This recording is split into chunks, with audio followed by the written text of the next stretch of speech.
हम ना इतना बढ़िया मंच बनवाया है और बढ़िया साफ सुथरे सुंदर नीट एंड क्लीन बन के हम भी बैठे हैं, ताकि इसलिए आप लोग हमको देखो, कथा सुनो, इसलिए ध्यान भटकाओ नहीं, बार बार बहुत ध्यान से सुनो।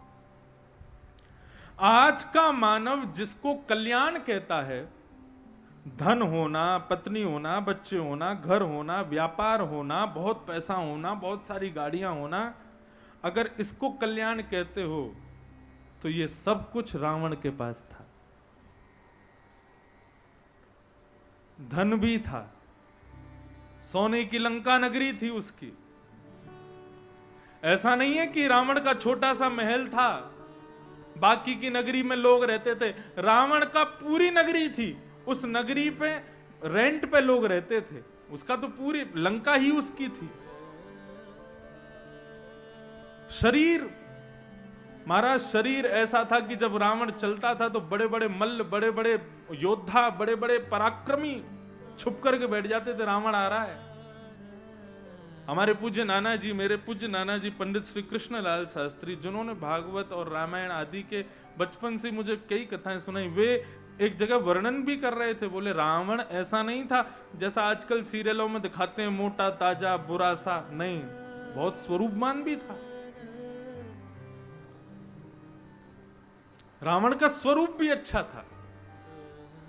मंदोदरी, उसकी पत्नी भी सुंदर थी। हनुमान जी जब सीता जी का पता लगाने के लिए गए तो एक बार को मंदोदरी को देख करके हनुमान जी रुक गए, कहीं ये सीता जी तो नहीं। सुंदर तो थी, लेकिन उसके आव भाव, नैनों के चाल से हनुमान जी समझ गए कि ये हमारी किशोरी जी नहीं हो सकती, मेरी मां नहीं हो सकती। सुंदर थी।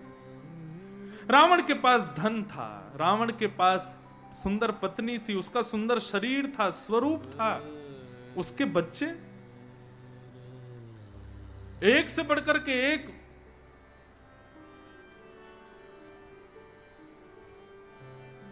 पराक्रम की तो पूछो ही मत। नारद जी वर्णन करते हैं, जब रावण का समय आया था तो नारद जी कहते हैं, मैं अपनी वीणा पे नारायण नारायण नहीं कहता था, रावण रावण कहता था। कुबेर, धन संपत्ति के स्वामी, ये रावण के आंगन में, रावण के गली चौबारों में कभी कभी मटका भरते हुए दिखाई दे जाते थे। इंद्र रोज प्रारंभ में रावण के उठने से पहले वर्षा करके पूरी नगरी को साफ करता था। सूर्य यदि ज्यादा उग्र हो जाते थे, रावण टेढ़ी नजर से देखता था तो सूर्य बादलों की ओट में छुप जाते थे कि कहीं रावण को कष्ट ना हो जाए।